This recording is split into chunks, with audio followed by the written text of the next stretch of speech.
Most people in Britain have a fried chicken story. Maybe it was a late bus home, a cold walk through the high street, or a quick bite after work because cooking felt like too much. It's a familiar comfort, and that's exactly why reality feels uncomfortable. The more you look into how some chicken shops actually run the training, the sourcing, the shortcuts, the rushed service, the more you realize how easy it is for things to slip in ways customers never see. You expect a hot meal, not chicken that sat too long. You expect staff who know what they're doing, not a team thrown into chaos on a Saturday night. And you certainly expect a brand's name to mean something instead of being a gamble where the kitchen behind the sign changes everything. So today, we need to talk plainly. We're going to reveal 5 chains you should avoid, each for a different reason, and 2 that stand out as the safer, more consistent choices across the country. 1. Dixy Chicken. Roughly 1 out of 3 Dixy Chicken branches once fell below satisfactory hygiene on official records, and that number still shapes how people judge the brand. Now, the uncomfortable part, those figures linger in the back of people's minds long after the reports stop circulating. What comes next rarely gets noticed, yet it explains why the concern keeps returning. That headline, the one tying a large portion of outlets to weak hygiene scores, settled into public memory. Most customers never studied the full breakdown, but they kept the ratio, 1 in 3. It became a quiet warning that follows them to the door. Any branch might be excellent, yet the association remains, and the responsibility shifts onto the person buying the meal. They start scanning for small details before even placing an order. Over time, this creates its own impact. Customers become cautious in ways they never expected. They look at how long the chicken has been sitting under the heat lamps. They watch how quickly trays are cleared.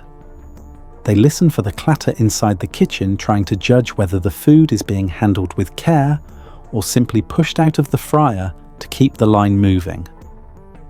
None of this is dramatic. It is quiet, almost routine, but it shows how trust can wear thin. With that kind of pressure, the real issue comes into view. Dixy Chicken's structure depends on dozens of franchisees, each with their own approach to training, staffing, cleaning, and oversight. Some do an admirable job keeping everything sharp and predictable. Others struggle with turnover, loose routines, or long stretches where the basics fall behind. The storefronts look identical, same colors, same menu photos, yet what happens in the kitchen varies shop by shop. A grounded moment makes the pattern clearer. Imagine someone stepping into a local Dixy after work. The heat from the fryers fogs the front glass slightly. The counter staff move quickly through orders. The first impression is familiar and reassuring. Then the small signals appear: a bin filling faster than it's emptied, a table left unwiped between customers, a sauce pump that's sticky from overuse. None of it screams danger, but each detail hints at a shift from discipline to improvisation. These are the gaps where food sits too long, gloves stay on for too many tasks, or oil stretches past the point where it should have been changed. Scenes like that lead to a simple reflection. Fried chicken isn't complicated, but it relies on habits that must hold every day. Clean surfaces, hot oil at the right temperature, fresh batches cooked in steady rotation, and teams who know when something needs to be redone instead of rushed.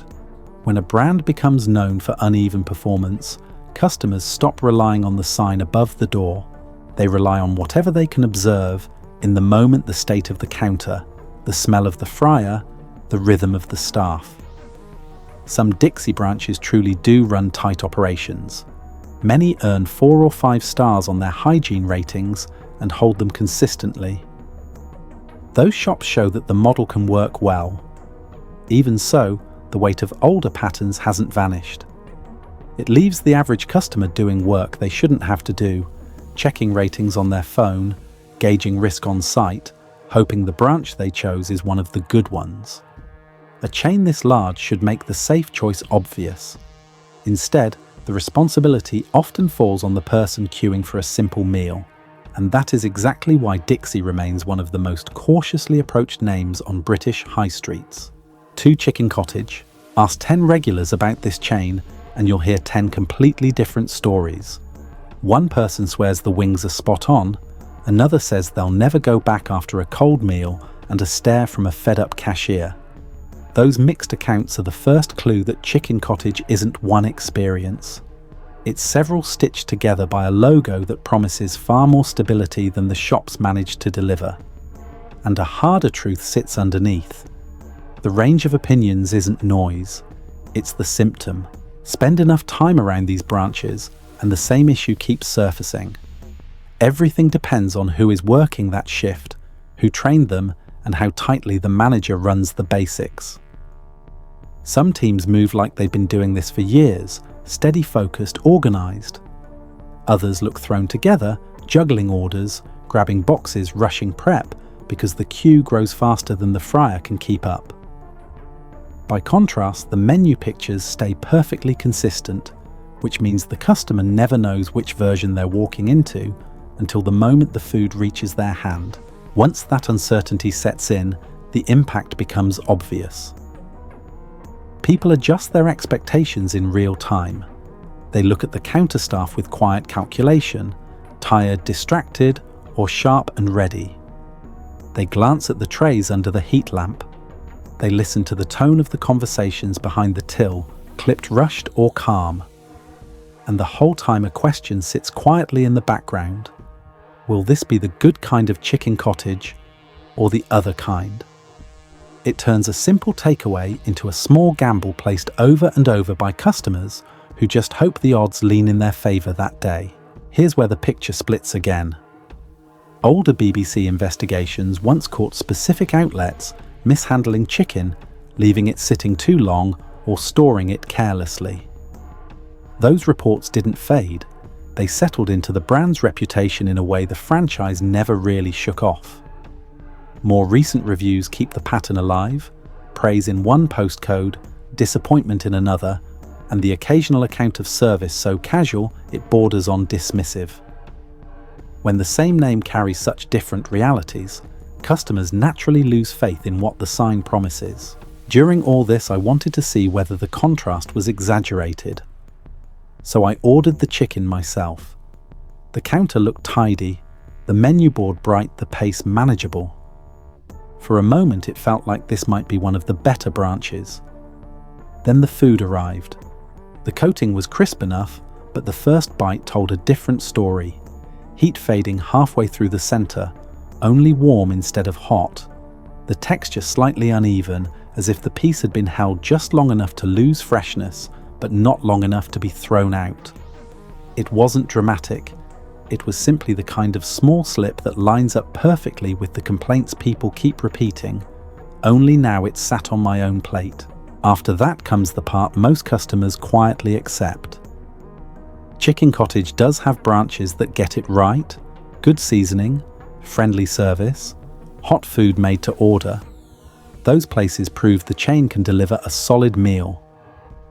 The difficulty is that the customer has no way of knowing which version they'll encounter until they've already paid. A brand should make the experience predictable. Here, the shop's location or the day's staffing often matters more than the name printed on the box. By the end of the meal, the conclusion feels heavier than it should. The inconsistency isn't a rare inconvenience, it's the defining feature. A chain can recover from a few bad nights, but recovering from being viewed as a coin toss is much harder. And in Chicken Cottage's case, the bitter part is simple consistency was theirs to protect, and somewhere along the way they stopped guarding it. 3 Sam's Chicken. Cheap doesn't usually go with safety. Sam's Chicken is the clearest reminder of that equation playing out in real time. The brand built its place on British high streets by promising a full meal for only a few pounds, and for many people that offer is irresistible. Students counting coins, night shift workers grabbing something warm, families trying to stretch their weekly budget, they all see the price first. The deal feels kind, even helpful. But this is where the deal stops feeling harmless. Keeping that image of affordability requires a certain look and rhythm. Across lunchtime, the queue often stretches past the door. The menu boards glow with bold red prices. Stacks of boxes sit ready near the counter. The fryer rarely gets a moment's rest. Everything moves fast because it has to. The whole system is built on the promise that the customer will get a full box of food at a price that undercuts almost everyone else on the street. Then the next detail lands. A well-known branch once received a 0 hygiene score. Inspectors found chicken sitting warm when it should have been piping hot mold inside a fridge, dead flies in key areas, and staff who lacked even the basic food safety training.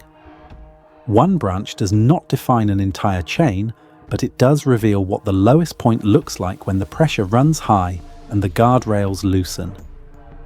And the truth is, the reports matched countless stories customers had already been sharing for years. From there, the issue becomes easier to see. Holding food at the right temperature, rotating fresh batches, changing oil often, and giving staff enough time to follow every step, all of that costs money.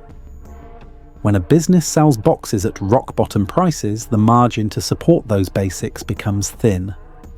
Corners don't disappear in one big leap. They shrink little by little as the pace gets faster and the cost of slowing down grows harder to justify.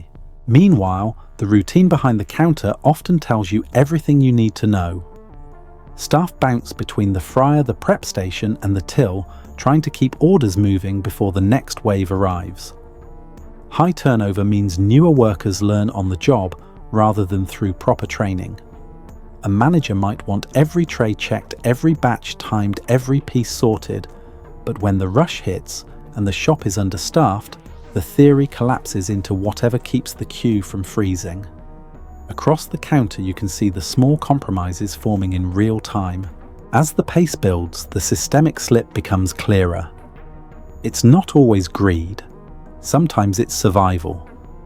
A chain built on tiny margins leans heavily on volume. Volume depends on speed. Speed leaves little space for precision.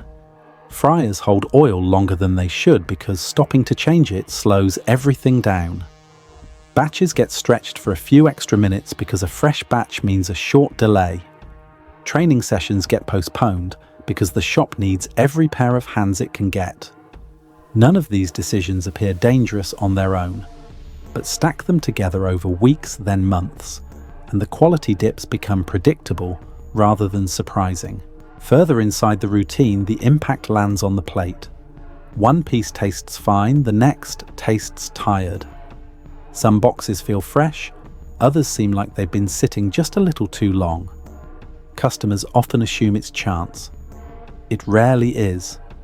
It's the outcome of a chain designed to prioritize low pricing first and everything else second. And in a business that handles hot chicken, the order of priorities matters more than the slogans on the window. By the time you step away from a meal like this, a lingering doubt settles in. The low price wasn't the bargain, it was the warning. You start to wonder not just about the meal you ate, but about the dozens prepared before it, and the dozens that will follow once the next rush pushes the staff back into the same cycle of speed over care. Sam's Chicken doesn't always serve a bad meal, but the system behind it leaves you questioning how easily things can slip long before you taste it. For perfect fried chicken, some customers treat this shop not as a treat, but as a dependable daily meal. In certain neighborhoods, perfect fried chicken has become part of the evening routine, the place people drift to when they're tired, rushing, or simply out of affordable options. It's a pattern that doesn't feel dramatic at first, but the longer you look, the more it explains why this chain carries a different kind of weight. The pattern becomes clearer here. When a takeaway becomes the everyday food, the rules shift. Chains that rely heavily on low-income areas feel the pressure to keep prices low above everything else. Once cheapness becomes the brand identity, quality starts competing for space. Oil rotations stretch a little further. Batches sit a bit longer.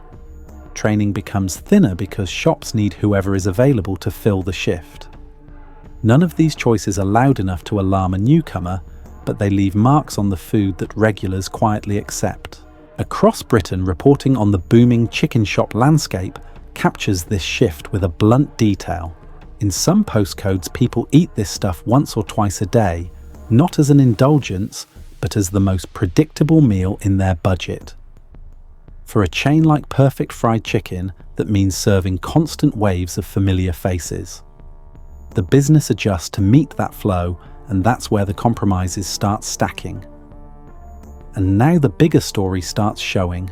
Walk past one of their shops in the early evening and you'll recognize the scene. School kids in uniforms grabbing the same combo every weekday. Builders finishing their shift and walking straight in.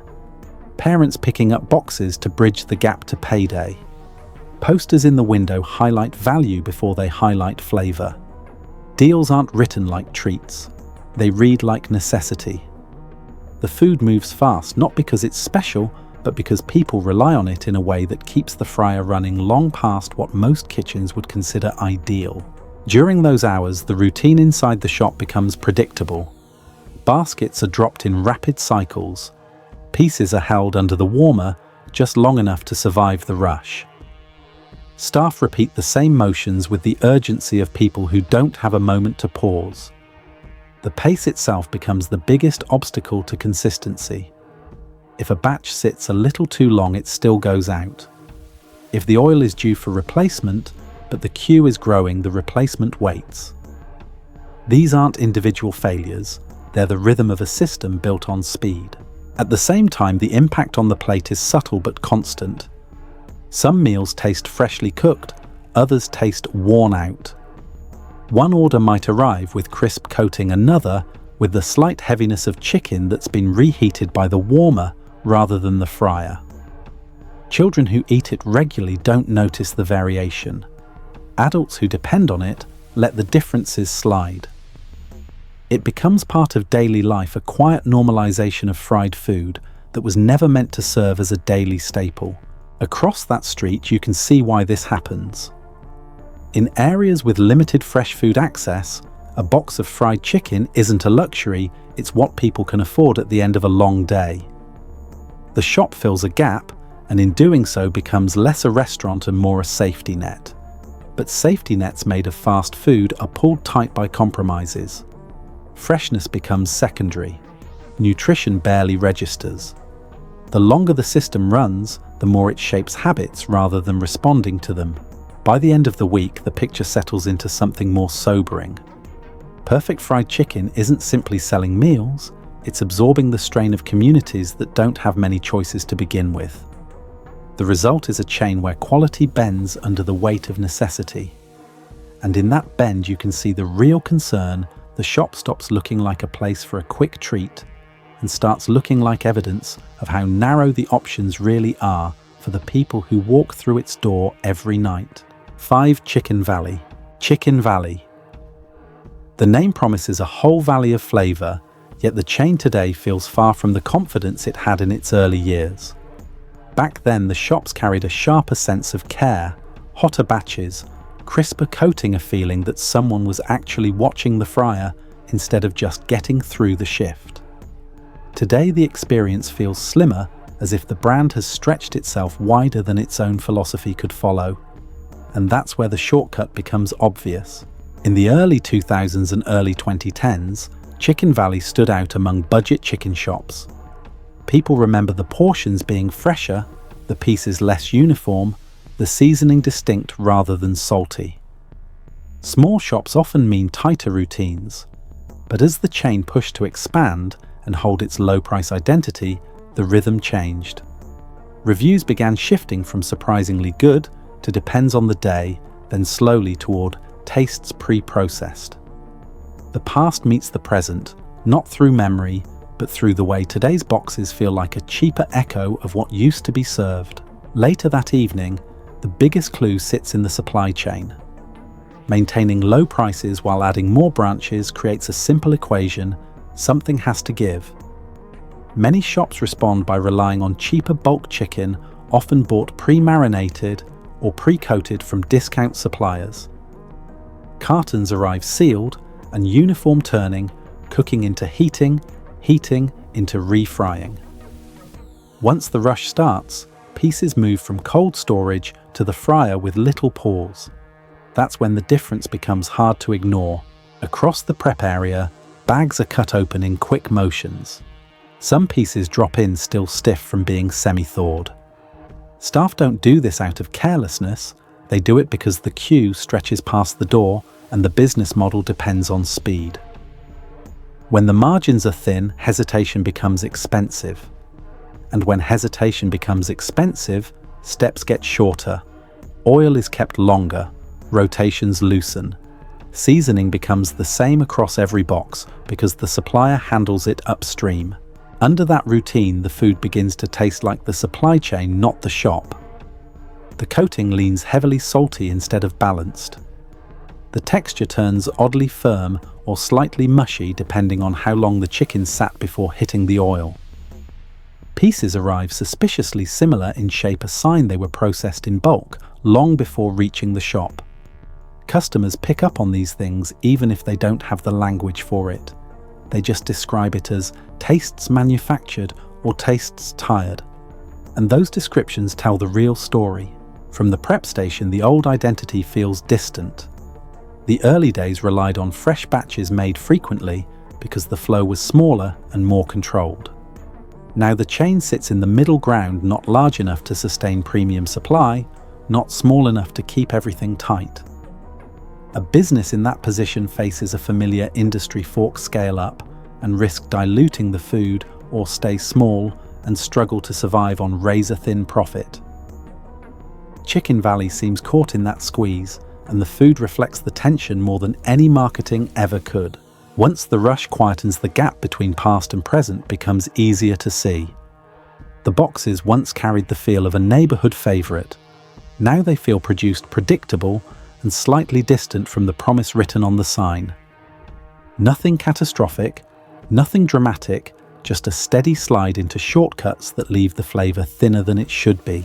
By the time you walk away, the disappointment isn't sharp. It's soft, almost resigned. You're not angry, you just recognize that the meal reflects a chain trying to stay cheap, fast, and visible. And somewhere along the way, the food stopped reflecting pride and started reflecting pressure. After going through 5 chains that struggle with consistency, safety, or honesty in their process, it's natural to feel a bit drained. Cheap chicken isn't meant to feel like a risk, and yet the high street often turns it into one. But the picture isn't completely bleak. There are places that hold their standards steady, even while serving at prices most people can manage. These next 2 options won't solve the industry's problems, but they do show what happens when a shop refuses to cut corners. Think of them not as exceptions, but as reminders of how good fried chicken can still be made. 6. Morley's. In London, Morley's has earned something rare, a fried chicken reputation that people defend not because of marketing or trendiness, but because the shops have been part of daily life for years. This loyalty isn't loud or dramatic. It's the quiet confidence of people who say, "Yeah, Morley's is solid," and mean it without hesitation. And the small details matter here. Walk past a busy Morley's branch after work, and the scene rarely feels chaotic. Staff move in a steady rhythm, not rushed, not careless. Fresh batches come out in short cycles, replacing older trays before they go limp under the warmer. You'll notice baskets lifted at regular intervals, oil skimmed often, and workers who seem to know exactly how long each piece has been out. These little routines shape the first impression long before a customer takes a bite. Across many branches, the consistency continues behind the counter. Morley's has an unusually high number of locations with 4 or 5 stars on hygiene reports. Local papers in South London often mention this as the reason families are comfortable buying chicken there for their kids, not because it's healthy, but because it feels looked after.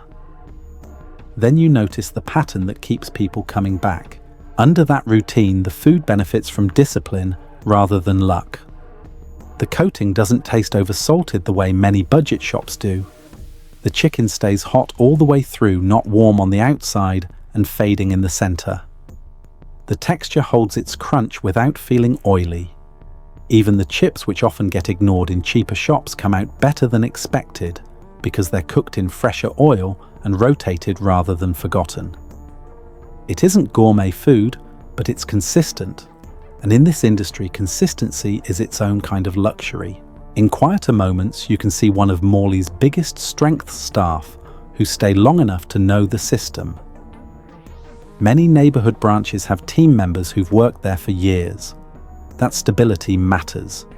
It means someone is always around to remind new workers how fresh batches should be timed, how to drain pieces properly when the oil needs changing, or when a tray should be replaced even if it isn't empty yet. These habits don't show up on posters, but they show up in the box you bring home. Beneath that routine is a philosophy that feels different from the chains built solely on speed or expansion. Morley's doesn't try to look fancy. It doesn't pretend to be premium. It just keeps the fundamentals tight, hot food clean, counters predictable service, and portions that don't feel like the shop is cutting corners to save pennies. The result is comfort, not emotional comfort, but the comfort of knowing what you're getting each time. But even a solid chain has a slight downside. Because Morley's is so tied to South London identity, some branches outside those core postcodes feel less personal. Not bad, just flatter. A little less warmth at the counter, a little less attention to detail, a little more get it done energy. Nothing dramatic, nothing that ruins the meal, but enough to remind you that strong reputation doesn't automatically transfer to every single location. It's a nuance worth acknowledging. At the end of the day, Morley's succeeds because it respects the basics. It doesn't chase trends. It doesn't pretend to be something it isn't. Instead, it protects the routines that have worked for years. The chicken tastes freshly cooked because it usually is. The queues move smoothly because the staff know their jobs. And the pricing stays realistic without slipping into the shortcuts that have weakened so many other chains. Morley's isn't perfect, but it offers something rare in the budget fried chicken world: reliability. And that reliability comes from habits that don't break even on the busiest nights, a reminder that cheap food doesn't have to feel cheap if the people behind it refuse to let the standards drop. 7 Taster, out fry. Not every modern chicken shop cuts corners. A few newer brands prove the opposite by building their business on discipline instead of shortcuts. Taster, the group behind Outfry, is one of the clearest examples. At first glance, the menu feels slightly pricier than the high street average, but the difference lies in what you get for the money. And here's where the difference shows. Across their sites, the pricing doesn't swing wildly from street to street, the way many budget chains do. A chicken burger costs about the same in East London as it does in Manchester. The wings follow the same rule. The tenders, the seasoned fries, the sauces, all steady, all predictable. Instead of lowering the price and reducing the size or pushing mega deals built on pre-processed stock, Taster keeps portions honest and the recipes consistent. It's a small thing, but it builds trust faster than any discount can. During prep hours, that consistency becomes easier to understand. Unlike many chicken shops relying on bulk cartons or frozen blocks, Taster works from a central kitchen model. Fresh chilled chicken arrives daily. Seasoning mixes come from controlled small batches, and each site follows the same timing system for frying, resting, and packing. Fry times don't drift based on who's on shift. Oil changes aren't left to when it looks dark. Everything runs on fixed intervals because the menu depends on it. Then the system reveals its strength. In the handover window, the moment when food goes from cook to customer, the stability is obvious. The burgers don't slump from reheated fillets. The tenders don't vary from thick one day to thin the next. The fries aren't pulled from a pile under a warmer, but cooked in steady, repeatable cycles. Even the sauces taste the same everywhere because they're portions sealed and dated instead of mixed on the fly. Whether you order a chicken burger in Leeds or a tender box in London, the seasoning hits in the same balance: not oversalted, not oily, not flat. For a chain this size, that kind of replication is harder than it looks. Across their sites, the menu options are also designed to limit drift. There aren't dozens of items crowding the board. No confusing bundles, no cheap fillers added just to hit a price point. Instead, a focused handful of core dishes that the kitchen can execute well even on busy nights. It's the opposite of the wide, chaotic menu you see in many older fried chicken shops. Less choice in theory, more consistency in practice. Toward closing time, the discipline becomes even clearer. Many shops get sloppy after the evening rush. Older batches get sold, fries sit longer, boxes come out uneven. Taster's system works against that slide. Logs force staff to bin old product rather than stretching it just to finish the night. Temperature records prevent semi-warm pieces from passing through the handover.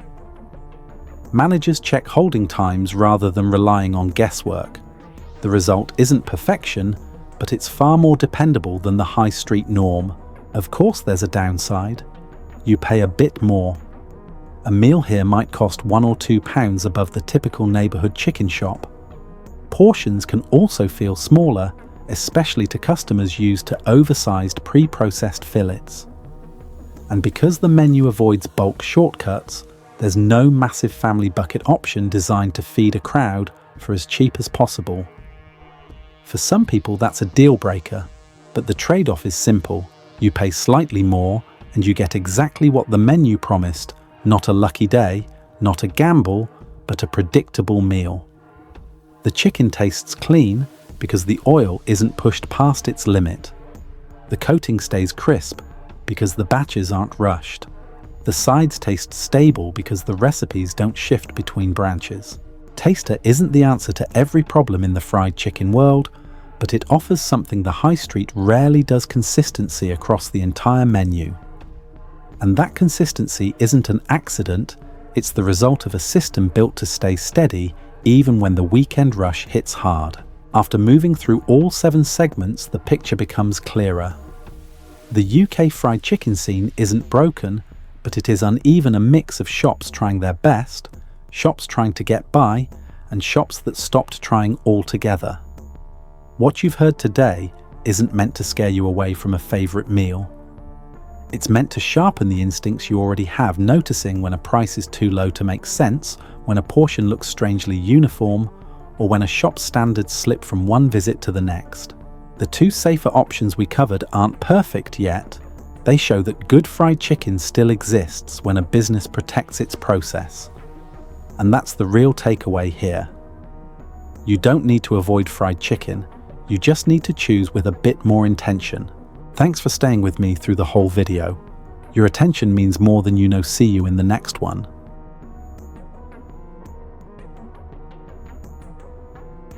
This video does not promote division within the United States or encourage segregation. All content is presented for the purpose of exploration, analysis, and fostering discussion based on current events, public sentiment, and social trends.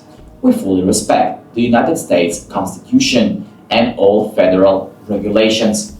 If today's analysis made you think, drop a comment so we can keep the conversations going. And don't forget to like, subscribe, and hit the bell so you will never miss our next independent deep dive.